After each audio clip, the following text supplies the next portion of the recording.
All right, everyone. Assalamu alaikum and a very good morning. A warm welcome to everyone joining Cyberview's first live panel discussion for the year. I hope everyone have had a good start to 2021 so far. My name is Nadia from Cyberview Sindran Berhad, and I will be your moderator for today. Now, today's panel discussion, the conversation on digital transformation is not something new, but the pandemic has absolutely accelerated the need for businesses to adopt technology at a larger scale in order to stay relevant and, in essence, to survive. Advanced technologies today have a great impact in transforming the way we go about our daily lives and the way businesses operate. However, there are, of course, multiple challenges in adopting new strategies to stay aligned to the current digital trends because they're always changing and evolving. We must also remember that while there are many companies whose core businesses are built on technology, there are also many other companies who are more traditional and digitally less savvy. So when it comes to embracing digitalization, Cyberjaya aims to be at the center of innovation for the country. Cyberview has the role of spearheading the development of the city to become a global tech hub. And our ecosystem has been designed to be able to support and manifest digital transformation across industries. But before I introduce our speakers today, let's have a quick poll. We would like to know how many of you have actually heard about the new Cyberjaya master plan. So you will see there'll be a poll flashing on your screen, and we'll give you 20 seconds to answer whether we want to know, have you heard about the new Cyberjaya master plan? Yes or no? In about 20 seconds, we'll see the results. We have quite a number of attendees here today. We want to know, maybe some of you are not yet or not too familiar with the Cyberjaya ecosystem, but we would still like to know, have you heard about this new Cyberjaya master plan? So we're giving a few more seconds before we flash the results to this poll. All right, let's see the results. Aha, okay. 57% of you said yes, but 43%, almost half of today's attendees said no. Well, that's a very interesting results over there. It has been rolled out since last year, actually. Cyberview has been given the mandate to spearhead the development of Cyberjaya, and this means also to implement the new Cyberjaya master plan in efforts to revitalize the smart city of Cyberjaya. And under this new master plan, it has already begun to roll out last year, and it will amplify this year. We are focusing on 3 tech clusters, which have been identified as the emerging new technology areas. There are 3, which are smart mobility, smart healthcare, and also digital creative. So you should look forward to more developments on this new master plan for Cyberjaya. All right, that's a very interesting analysis over there. So now let me introduce our speakers for today. Now, our first panelist is Muhundhan Kamarapullai, who is the Director of Business Digital Adoption of Malaysia Digital Economy Corporation, or MDEC. He has over 20 years of experience spanning the domains of entrepreneurship, education, healthcare, and technology management, to name a few. His role at MDEC is to help Malaysian businesses embrace digital adoption and innovation. Prior, he led the startup and entrepreneurship team and introduced several new global initiatives to Malaysia in the areas of big data, IoT, and digital games. Muhu also mentors in local and international programs such as UOB Finland's Digital Transformation Program and McKinsey's Youth Leadership Academy. Our next speakers are 2 company founders whose businesses are all about technology, even before the pandemic. They are the perfect examples as to how digital transformation can transform a business and help it soar further. Not only that, they are providing a platform for other businesses to pivot, an opportunity that is critical during these uncertain times. We have Muhammad Amin, founder and CEO of Moovby. Moovby is a peer-to-peer car sharing platform that enables vehicle owners to rent their idle and underutilized vehicles.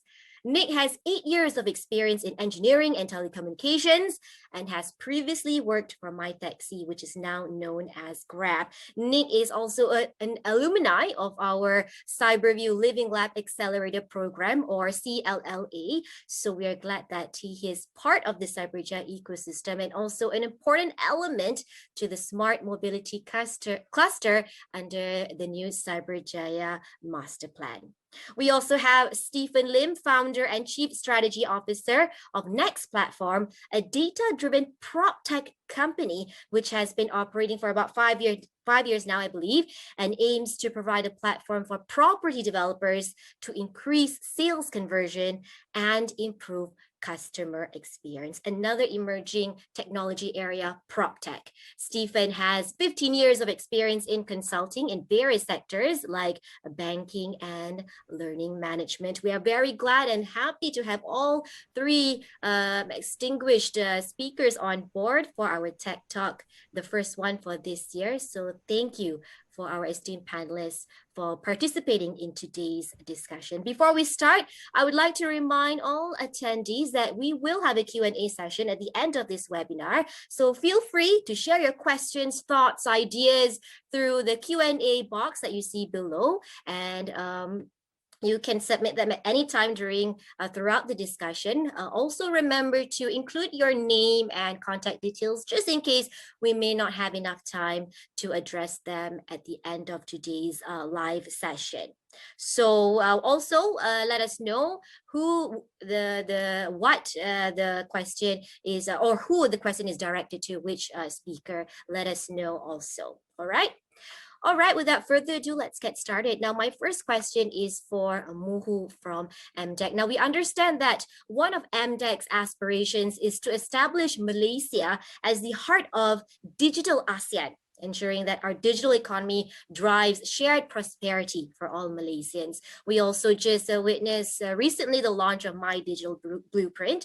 So, Muhu, in your opinion, how have Malaysian businesses fared in digital adoption, especially in today's new normal? Muhu. Thank you, Nadia, and very good morning, ladies and gentlemen. It's fantastic to be here with all of you and having a great panelist to get to have a discussion today. To your point, Nadia, I think it's, you have to look at it from two perspectives, before and after, or before, during the pandemic. Things have changed quite drastically, as you have rightly put. But from a digital economy standpoint, I think we have actually gained quite a bit, I would say, in terms of how the acceleration of a lot of work that's being done in the country. Perhaps we can look at it from two angles. Number one is from an overall perspective, from an economy perspective, the acceleration has been tremendous, right? Especially if we can see in some areas like e-commerce, for example, and also some areas such as logistics. Many of these areas definitely have high demand at present due to the digital demand that has raised, have actually done pretty well. And that, as if you can see, our GDP contribution even before has already been quite significant, which is at about 18+%. Today has moved up to about 19.1%. And I'm sure with whatever that's happening, that would reach easily to 20% of the total GDP contribution for the country by the digital economy. But having said that, we can also see from the other angle, which is, I would say, the supply and demand angle. As the acceleration in digital demand, from a supply standpoint, our startups, our tech companies have benefited. And it's also an opportunity for them to grow and innovate because competition has become much greater, opportunities has increased, and therefore today we see many more startups coming forward with different types of business models, more innovative and more challenging, because they see growth and this is the right time for them to grow. On the other hand, when you look at the demand side, though the demand has increased, the demand is still very much at an infancy stage. Why do I say that? Because now, I can give you an example. Last year when MDEC organized a SME Digital Summit, we were targeting somewhere around perhaps maybe, 100,000 views. I think we were pretty happy because we did one early of the year just when the pandemic or MCO started, and we got about a few, 20, 30,000 views. We targeted 100, but when we concluded the summit, we touched more than 1 million viewers here just within that 3 days event. And what that tells us is that the increase of interest among the traditional businesses, the demand has gone up. Yeah. So people today, they get it. Digital is important and I need to do something about it. Yeah. Especially the traditional businesses. However, the challenge lies in terms of what is next. How do I actually get on board this digital? What do I need to do? Where do I start? Where are the opportunities in digital? I'm a traditional business and technology has always been something that supports me at the back. Today, people are saying that technology or digital, which is the right way to say it, it's actually is in front of me. I'm leveraging on digital to change my entire business, right? So here lies the challenge. And I think when you ask me where are we in terms of adoption, I would say from a supply side, we're doing fantastic. We can do a lot more. Even MDEC, we've got GAIN programs which support specific startups and technology companies to grow. And we work with Cyberview very closely as well.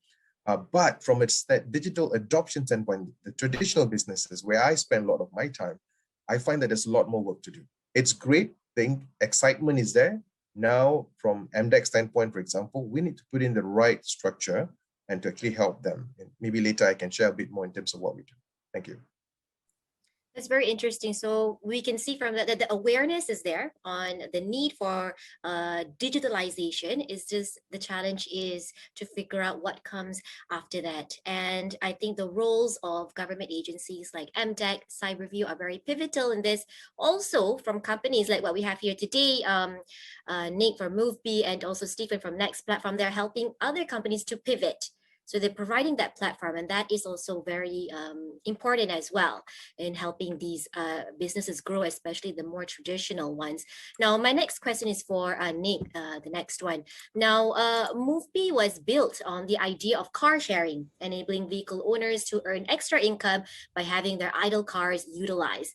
Now, the pandemic has, however, changed the way people commute, or rather has limited the travel altogether. But we are, though, seeing more lax MCO approach now, so more people are able to go out and travel. But the circumstances, how did this motivate Moovby to diversify?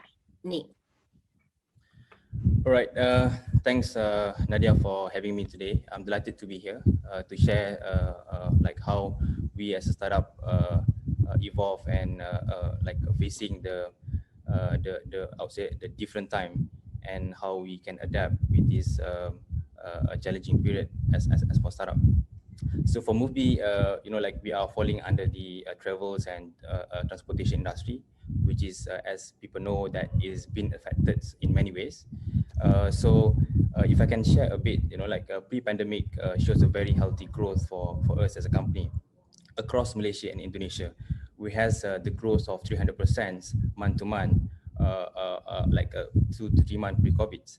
But in COVID time, the growth will fall to more than 90%, which is put us in a standstill and in a panic situation. So this pandemic has changed the way people, the way we look and how we should adapt the technology, right? If you don't be able to adapt, we're going to die, right? So there's no way for us to just stand still and do nothing and just wait for the pandemic to go away. But we have to take the action to innovate and, you know, like start adapting with the situation. So it started, I mean, the what things that motivate us to diversify, it started with a very interesting story. So one of our hosts came to us after the rental booking period end. They say, Nick, do you have the disinfection service to disinfect my car after the booking period? So at that moment, it's actually knocking our mind. Why can't we offer a different services on top of just car sharing, right? So we do some a meeting in our internet team, and up we launched the disinfection for you in just 2 weeks. So these services actually empower us to keep on innovating and challenge our status quo to diversifying our offering so that we are able to sustain and basically survive this challenging period, right? So this Infection for You is a service where we disinfect not just vehicle, we extend to the building and as well as the offices and homes. So you see like how like a small startup like us, like we are easily maneuver, we are easy to experimenting. That give us advantage to like trying a new things. So with this disinfection for you, we managed to disinfected more than a few hundred cars, and not just that, we are disinfected more than 500,000 square feet from the houses and the warehouse and the offices. So on top of that, like we are thinking like what we can do more in order to adapt with this situation. We know that the domestic and travel international is put it on hold. There's no one is actually traveling that much. So we think of like we need to innovate to penetrate the other market, not just tourism, but also the daily transport for students. So we launched a new sub-brand that we call Unimove that actually give us a fresh breeze for this new year. Like what Unimove does is actually we offer the very focus market segment for the university community to share and rent a car from people nearby. And with that, we managed to sign the collaboration with the UiTM nationwide, and that give us basically a new fresh air to breathe while waiting for the domestic and international travel to come back. And I think to add on top of that, although the global health is remain uncertain, I think we believe that people are looking for a creative way to stay engaged and get connected, right? So we can see that people are looking for a different way to move around and still release their stress in home. So I can see that our team is working very hard to basically help to supply the increased demand of the car sharing booking. We can see that the numbers of the booking is increasing day by day, and at the same time we are doing some exceptional progress to improve our platform experience to serve our consumer better. So looking forward for 2021, encouraged by the formidable progress of the vaccine that has been announced last today. So I think it inspired to embrace the movement, social networking, and stimulate confidence for people to travel again. So we are looking forward, to keep innovating and diversifying our business to cater for this market. I think that's what will be for the start. But the one thing that I want to share is that it opens our eyes to not putting all egg in one basket, right? So we spread the eggs into different basket. So we try different things, see what we can actually focus on during this challenging period. Yeah. So actually, due to the pandemic, you went beyond your Moovby's business idea of not just car sharing, but you went on to diversify and did more, provide different kinds of services. For instance, you mentioned about working with travel agents, right, in the tourism sector.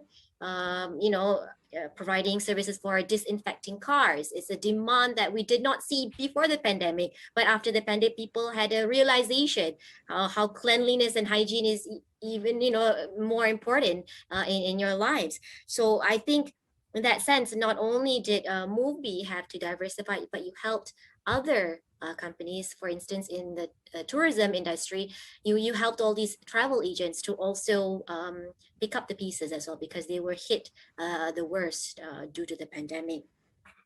Now, Stephen, NEXPlatform was incepted before the pandemic, but already then your company's mission was to enable businesses in the real estate industry adopt the application of technology. So we applaud you for being forward-thinking, because after the pandemic, businesses saw an accelerated need for digitalization, which is the premise of NEXPlatform's existence. So could you share with us about the inspiration behind the development of NEXPlatform's app and how it is disrupting the real estate industry in Malaysia now? Hi, Nadia. Thank you for having us today. Lovely sections. It's also our first tax sections for the year as well. Thank you. I forgot to mention to the audience that you are also part of our alumni, CLLA alumni as well. So we're proud of that as well. Graduated. Yeah. Yes. Basically, NEXPlatform. Right.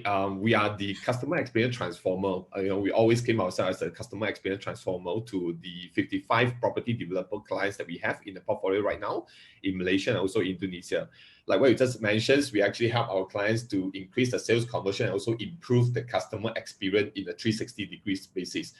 Why has this inspiration actually come on board, right? As you notice, the property industry is actually one of the largest asset in class, right? Yet one of the least transformed digitally in the economy that we have today in Malaysia. Why does it actually so? What does it actually say so? If you really think about it, as in like 4-5 years ago, right? I'm sure that every one of you over here is probably like one of the property purchasers. For you to purchase a property like probably like 500,000 or even like as simple as like 3,000, 400,000, right? And go all the way up to like 1 million or 2 million, right? Do you notice that 4-5 years ago, the selling strategies that they have is only by leaflet? One of the biggest size commitment of like, financial commitment that you are going to have, but they trying to sell you via the booklet, the leaflet, or even like a banner. So we think about it, it's like, hey, that is so wrong, You actually, going to take millions from me, but you are using like a paper form or like selling strategy and selling it over to me. With the digitals already that's so matured in some other country. I think this is basically like, what we have actually noticed. And before we came out and started this company with my co-founder, Amin, we actually has already been like in a consulting line for about like, 14 years or 13 years during that time. So we actually help enterprises to transform the enterprise solutions. Like, we have clients like SIA, CPF, Maxis, Great Eastern during that time. But we noticed that for the past 12 years, during the consultants period, right, there isn't many property developer, I would say, that they have this digital transformation strategy.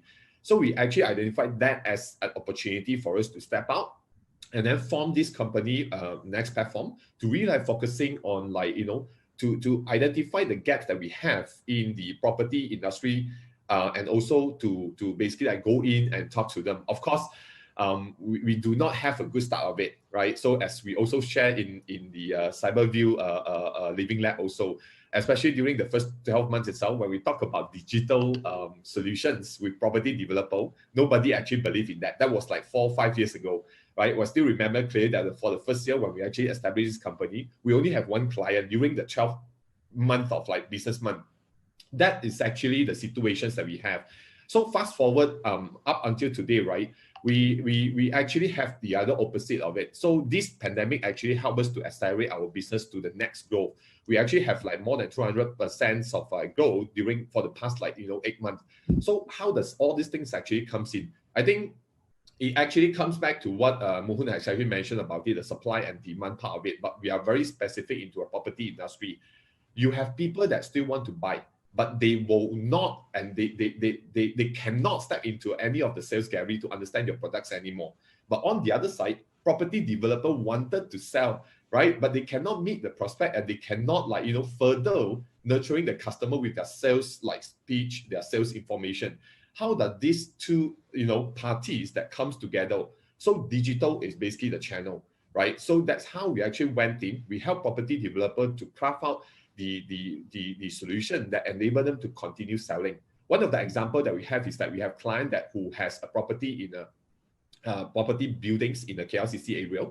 So most of their clients is actually coming from around the world. You have like, Singapore, Indonesia, China, Australia, Taiwan, Hong Kong, right? So, but during this pandemic, people cannot fly in. But how does all this like, selling being continued from there? So we actually use, within like 2 months of period, immediately we implemented this solution and enabled their so-called like sales to be able to resume it together with their, agency around the world itself. They even like, able to like convert the sales via the digital platform that we have actually like, deployed to them. And on the other side, we also help one of the Malaysia faster growing property developer to launch Malaysia first unique selection portal. But what does it actually help in this pandemic? It actually, because 80% of the properties purchases during the launch itself, right, they probably will be like, clouded in the property sales gallery, trying to fight for the so-called like, the best unit that they have in mind.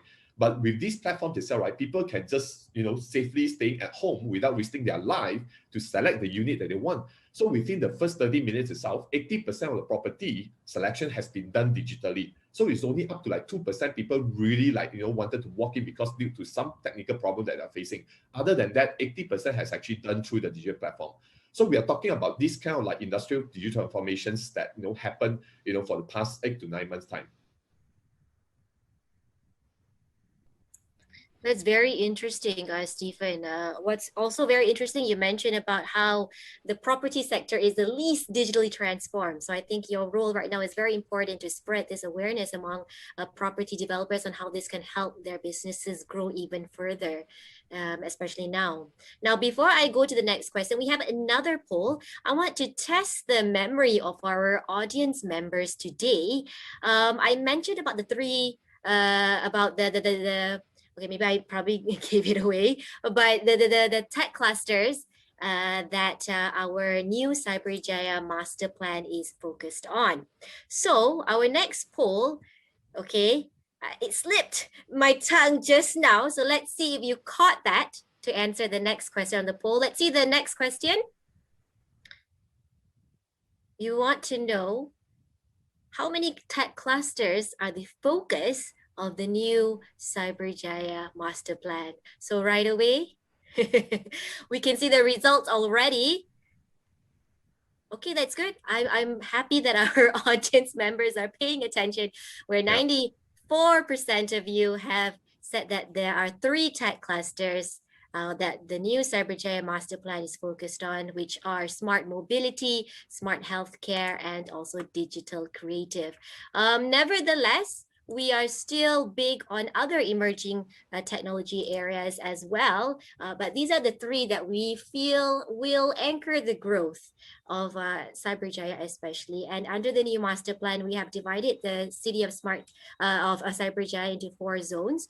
And the southern zone is where we call, it's the innovation district. So these are where these 3 tech clusters will grow, and they will not stand separately. They have been, the ecosystem have been designed so that all these technology areas can work together as a singular unit. And also not just in Cyberjaya, but for solutions and products in these technology fields to also be deployed throughout the country and also regionally. I mean, today we are talking to Nick and Stephen, 2 companies which have expanded to outside of Malaysia as well, thanks to, of course, digital means.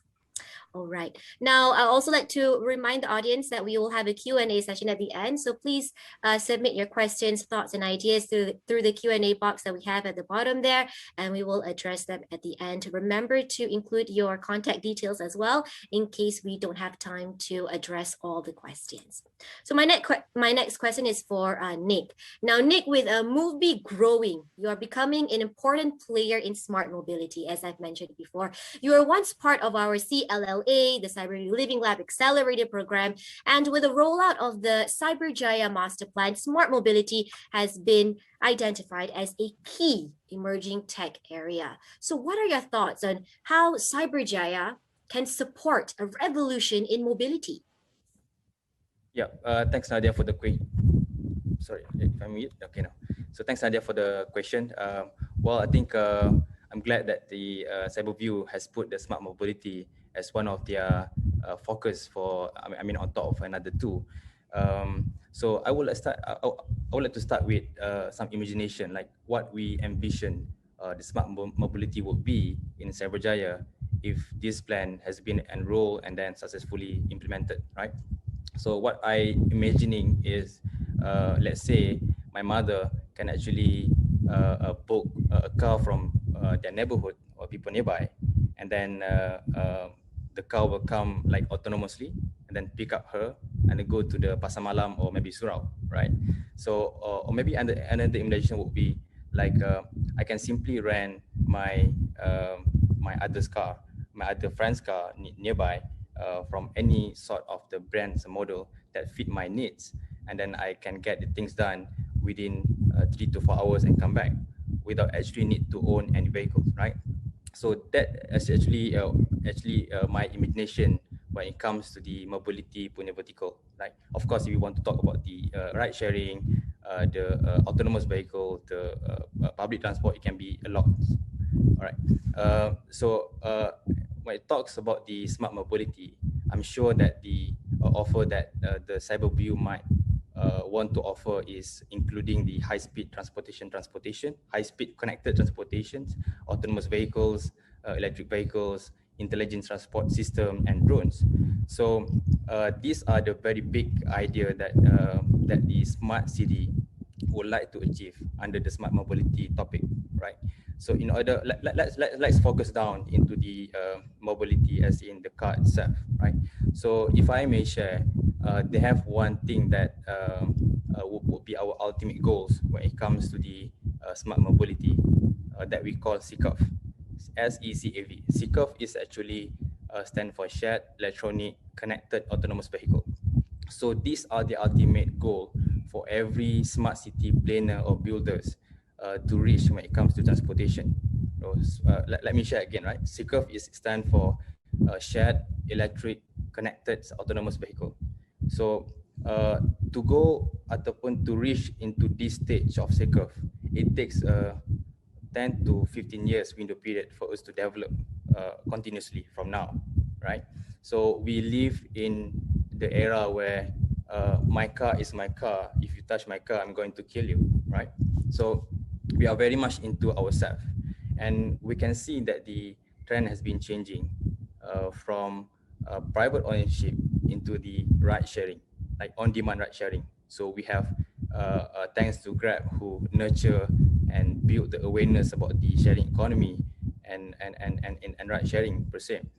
And then after that, the market will move into the shared on-demand shared vehicles, like people like Moovby, people like in respect to our other competitors like Quick Car and Trevo.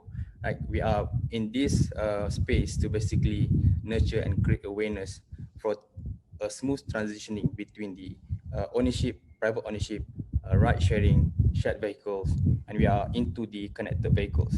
And after that, then only we can talk about autonomous. So it takes about 10 to 15 years window period to develop this one. So in order for us to envision to have the autonomous vehicles running on the road in Cyberjaya, I think I would say maybe it can come faster than we thought, like maybe 10 years. But these 10 years, we need to fill with a lot of development to basically joining from a year of phase to another phase. So I think what Cyberjaya can do is actually you need to be more aggressively to give the market access to the players like us or a local player in priority, right? So where this market access can open some doors or windows for people like us to do a pilot testing, to have some space that we think that we can keep innovating and testing a new idea and innovation. So what I envisioned was that, like in Cyberjaya, they have a lot of universities and a lot of residencies, right? We believe, I believe that Cyberjaya would like to bring more people, like from 2 million to 3 million to 6 million, right? But when we grow, when we bring more people into the town, into the city, the things will for sure happen is the congestion, the traffic congestion, macet, mafan, semua tu adalah, right? So I think with this, we need to, the mobility, the smart mobility can help to solve, right? We don't want to be in a smart city, but the city that we cannot live anymore, right? Maybe like KL, like in the center of KL, it's like so macet, so mafan, and a lot of people are running away from Kuala Lumpur. So with this, I think the smart city planner need to put some extra effort to basically develop the smart mobility from now, right? So you need to give the market access for these players to for them to testing, take them as the anchor player. If you have the chance to give them a little bit of unfair advantage to access to some capital, to access to some resources and talents to develop the idea, then I think that would be things that Cyberjaya Cyberjaya or Cyberview can be done. All right. Now, Nick, you mentioned about the change or evolvement from private ownership of a vehicle to car sharing. We were seeing that transformation. I think that runs a line also to digitalization, and Cyberjaya is, you've mentioned about also piloting, and you need the space to pilot. Smart mobility needs space, needs land. So I think Cyberjaya is a good exhibit of that, where we can see, for example, the launch of the recent My EV testing ground by Cyberview's subsidiary Futurize, where we will be testing autonomous vehicles, driverless vehicles. So that I think runs a line with a digitalization as well. Sorry, Nick, I have to cut you short because we have to go to the next question. We don't have so much time left. But the next question is for Stephen. Stephen, now, so what is your outlook for the real estate industry in the years ahead, and how can industry players adapt? So basically from my side, I think kind of like aligns to the consulting paper from Deloitte of 2021 as well as Gartner's research paper as well. I think we actually come back to the perspective of like, two area of it.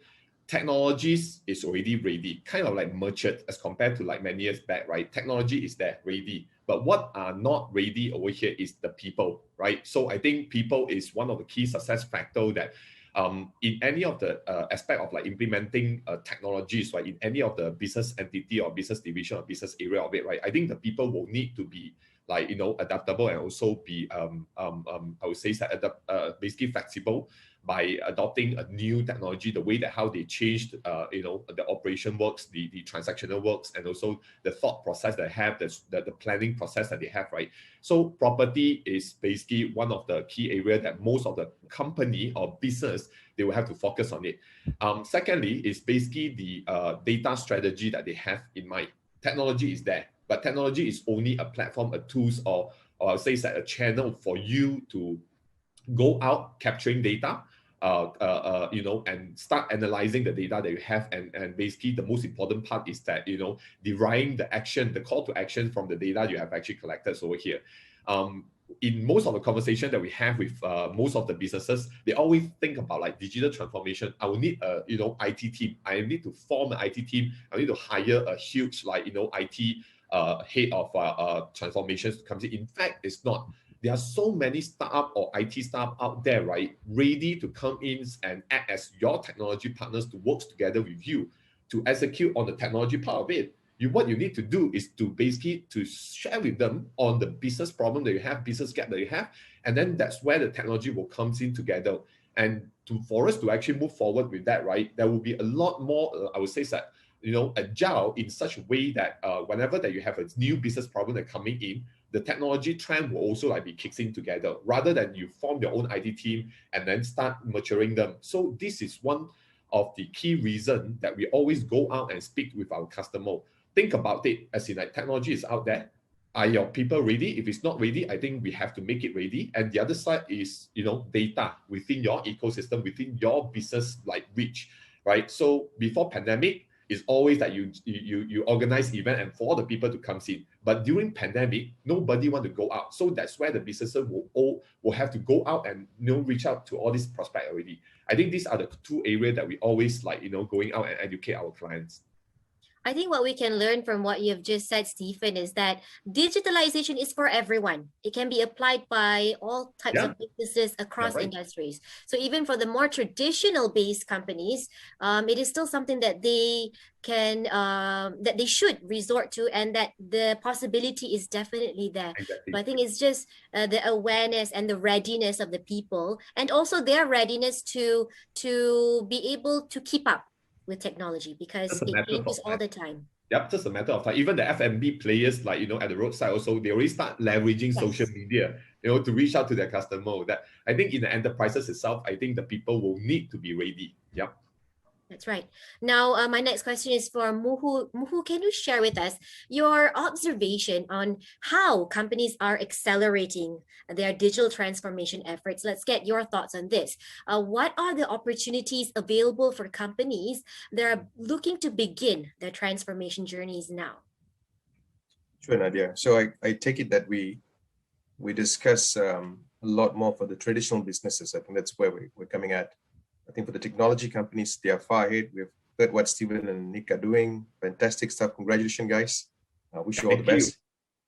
And for the traditional businesses, whom you guys are helping and supporting, some of the observations that we've seen probably be that, as I've said earlier, in terms of excitement is there. A lot of businesses, when I speak with them, they say, yes, they want to do digital transformation. They want to look at adoption. And usually the next question is in terms of where do I start? And it's very important that when you look at digital, there are many different aspects to this, right? We can, and if you look at it from a business standpoint, it's always about the return of investment, isn't it? Not a very exciting word to hear, but that's a conversation. At the end of the day, for businesses, it has to be a business conversation. It's not a technology conversation. It's not about the IoTs, the big data, and everything else, right? Because that, I think, to be fair to them as business owners, those are just enablers.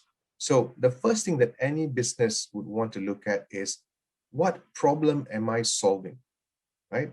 And this differs based on your degree of exposure to digital, right? If you are very early stage, then probably what you're looking at is, hey, can I have more visibility in the digital space, right? I've got a great product, but for now, I'm only selling in Ampang, right? Can I expand that to Klang Valley, for example, or even maybe Malaysia, and look at regional? So things like e-commerce make a lot of sense.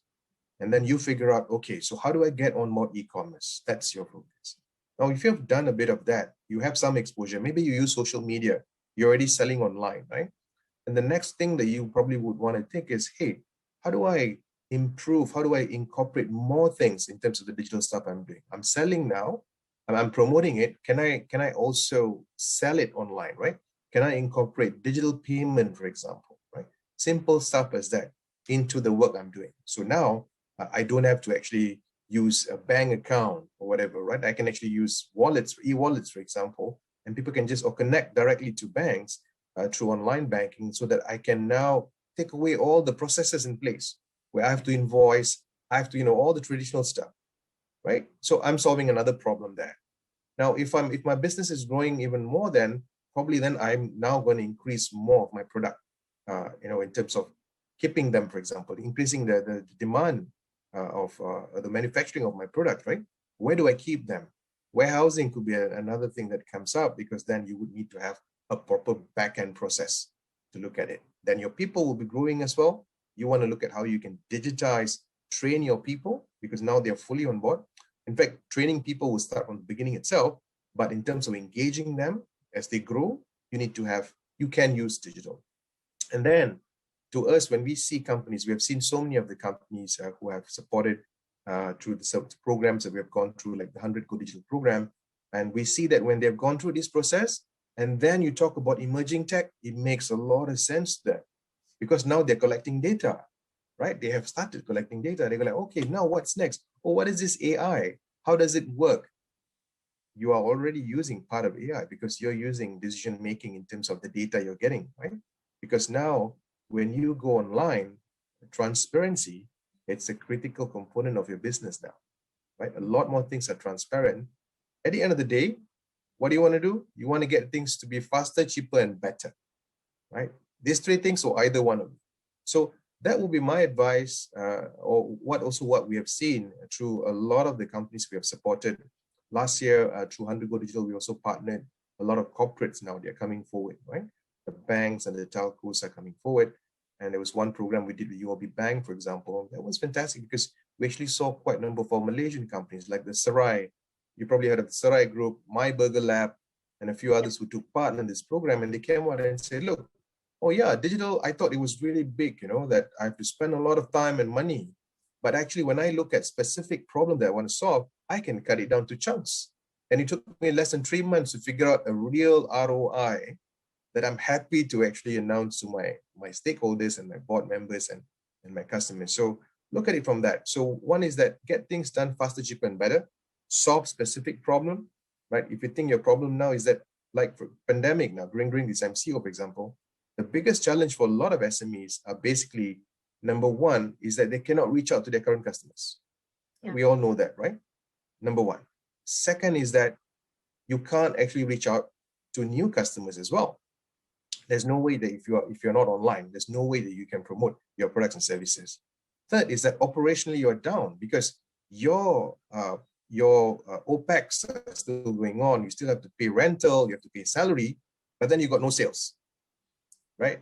So now this is your major problem. So many of the companies, when we work with them, they said, okay, Mo, this is my problem. How do I solve this? Or how can I help my company to at least stay afloat? Then there are many different things you can do, as what I mentioned just now, right? You find new ways of reaching out your customer. You work with companies such as Nick and Steven as well, because you don't have to recreate. Today, there are many startups out there who have already figured out some of these things. And sometimes we have this, it's a business mindset, I guess, of traditional business that I have to own everything. Unfortunately, you can't own everything in the digital space because the technology today that you buy will be obsolete in just a couple of months. Why do you spend time on buying technology when you should be spending time on understanding and leveraging on the technology that's available out there, working with excellent Malaysian companies, startups, especially that to grow, right? And the thing is that you've got so many, if one startup doesn't provide you the right opportunity, you can always move on to the next. The cost is far greater, far smaller, but the impact is far greater. So to sum it up, I would say that any businesses, the first thing you do is you got to think big, because in digital, you can't think small, right? Even if you're selling curry puff or roti canai, whatever, right? Or nasi lemak, Yeah. Which you have seen some of the companies we have spotted through our e-commerce programs have gone like 300x. Or you could be a huge business today, a corporate organization even, looking at innovating your businesses. Digital is still going to be something that you really have to think big, right? Which means your comparison is not your current competitor. Your comparison is actually the technology company. Imagine if Google wants to do what you're doing tomorrow, they can, right? If they want to manufacture shoes, they can do it, right? So your product is not safe at all when it comes to the technology companies, because technology companies are also evolving. So you got to think big. You got to think like a digital company, right? But you start small because you want to take a chunk, you want to solve specific problem in your organization. And you've got to get the all the way up to the board to agree that this is the problem. If it's customer engagement, just do that. A lot of companies, I think there's even one question they're asking, where do I start? I think customer experience, customer engagement is perfect place to start. So start small. But the last part, which what most businesses have not figured out, because the first two is a typical management guru mantra. You go MBA, people will tell you, do this, think big, start small. But in the technology world, which what the startups have figured out pretty well, is actually you got to scale fast. You cannot sit within that kind of pilot thing for years. You can't. This is where a lot of people make mistake, because a pilot means it's for you to validate something, right? You got to scale. You got to figure out. If it doesn't scale, you got to move on. This is where also that many of the companies who are looking at digital adoption also have challenges, because they think, oh, I've spent so much of money in this, but it's not working out for me. Again, you spend a lot of money because you bought a lot of hardwares, right? You bought a lot of stuff that you probably do not have to, right? Probably, yeah. Maybe certain things you can't run away from. So think big, start small, scale fast, would work very well. A lot of programs at MDEC, if you look at MDEC's 100 Go Digital programs, are focused on this, where we focus on helping companies. We give them hand-holding programs to support them in terms of first identify the problems. Once you identify, then you prioritize them. Because the minute you start identifying problems, you'll have like 1,000, 2,000 problems. So where do you start? So we help you to prioritize the problems, and then we connect you with the technology solution providers. Right? You can go on your own, because the minute you understand the problem that you want to solve, then your conversation with the technology companies, such as Steven and Nick, is no longer about what you do or how much you cost. How fast can you solve my problem? And this is the outcome I'm looking at, right? And so that conversation changes. It's no longer about the cost. It's no longer about the technical capability of these companies. You want to know, this is my problem, and this is the outcome I'm looking at. For example, I want to reduce my process lifecycle. Today I'm using, I need 1 week to process my invoices, for example, right? And now I want to cut it down to 1 day. Can you do that for me? That's a conversation that you will have. And that's really crucial. And once you figure that out, then once you do it, you scale it fast, right? It has to go to your entire organization. And if you're around the country, it has to move very quickly, because that's where you learn whether this thing works or not. That's great. Sorry advice. for the long-winded no problem, explanation, but I hope that sums up. Yes, great advice to businesses out there. Now, also quickly, an advice also from Nick and Stephen to other businesses out there. Can I start with Nick first, and then we'll go to Stephen. Nick, you're on mute. Yeah, quick one from me. But I'm going to touch a bit on the corporates instead of just small businesses. So my advice would be like, my point of view would be like, innovation is not something that you do for one afternoon a week. I mean, it's going to be in your DNA, right? So in most cases, like corporate would like to innovate, they want to go to be more digitalized, and we can see that corporate want a shot of the startup DNA, but this thing is not going to be happens because the corporate need to basically not just wanted to have the DNA, but they also need to have the capability and willingness to invest in the technology part, right? So if you want to innovate, I think like what Mr. Muru said, the big company need to be put it in a smaller chunk, or in other words, we need to get rid of hierarchy, because hierarchy is one of, I mean, from my point of view, is one of the biggest challenge for the corporate or big company wanted to innovate, right? So they need to have the mentality of PhD, which is poor, hungry, and determined. So if they have this attribute, and I think we can drive the innovation and have the startup DNA, and with that combination, it can prosper a corporate to be more successful in adopting the digitalization part. Yeah. Brilliant. And Stephen?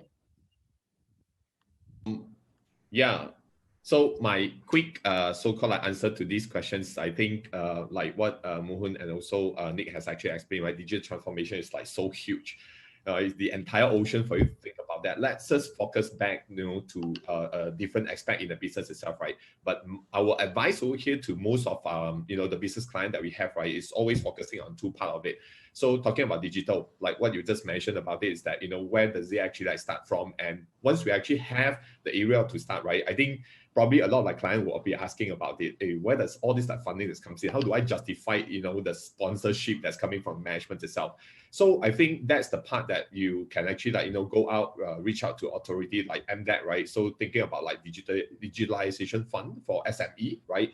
So you have like some other like incentives that being organized by a lot of like government authorities as well. So I think funding part, I would let the expert to actually address to that. But then on the other side is, I think I would just still go back to the data strategy that we have, and a lot of like businesses, they actually have a lot of what you call that as in like data already residing with them, right? So I think that's basically where I want to like zoom in for the context in these digitalization generations that we have.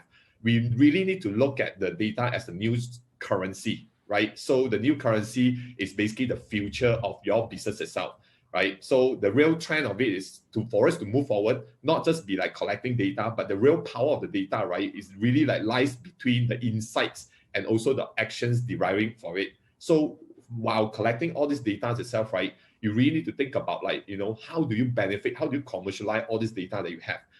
Data can be as simple as like, I know you're always like based in this location. How do I pull all these like packages that comes to you?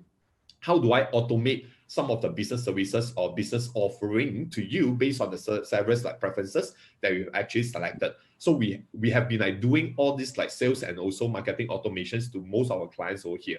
So I would say that for us to share the advice to the audience that we have today, I think data strategy is where we really have to like pull up together and discuss it together before your competitors actually finish collecting all your customer data. So you really have to look at it from this angle itself. Start doing it before your competitors actually collected all the data that you have. Another good advice. Now, Stephen, before we wrap up, since you're already talking right now, we do have one question from the audience in the Q&A box. So IGTC Green Trainings is asking whether you include sustainability, green, carbon footprint in your sales pitch. So maybe you could just answer that over here right now, Stephen. It's in the Q&A box. Oh, okay. I think that question is not too much of like related to the field that I have over here. But since you already yeah, but if I were to like touch on a little bit of it, right? So my advice over here is that just go to Cyberview. They have like lists of like startups under their portfolio, under their family members that focusing on like green tech. I think they should be able to like advise you further, or even like to hook you up with the right startup that's focusing on this area. Plenty of them. So as I still remember, if I'm not wrong, you should have like more than 50 startups in your portfolio right now in the family. All right. Before we end the discussion, I want to go to one more question from the audience. There's one question from Gabriel Tania. I think I would like Muhu to answer this one. Now, business operations in companies have many areas, from employee engagement to operations and product to external stakeholder management. In which part is it crucial to have the digital transformation first, and how? Because I guess, time is of the essence now, and companies may not be able to do, a holistic form of digital transformation. So is there a specific area that they can look into first? Muhu, before we wrap up, let's hear from you. Sure, thank you. I think that's an excellent question. And I think that's on top of the mind of many businesses out there. Where do I start? And I think those areas that were mentioned were all correct. Excellent places to start.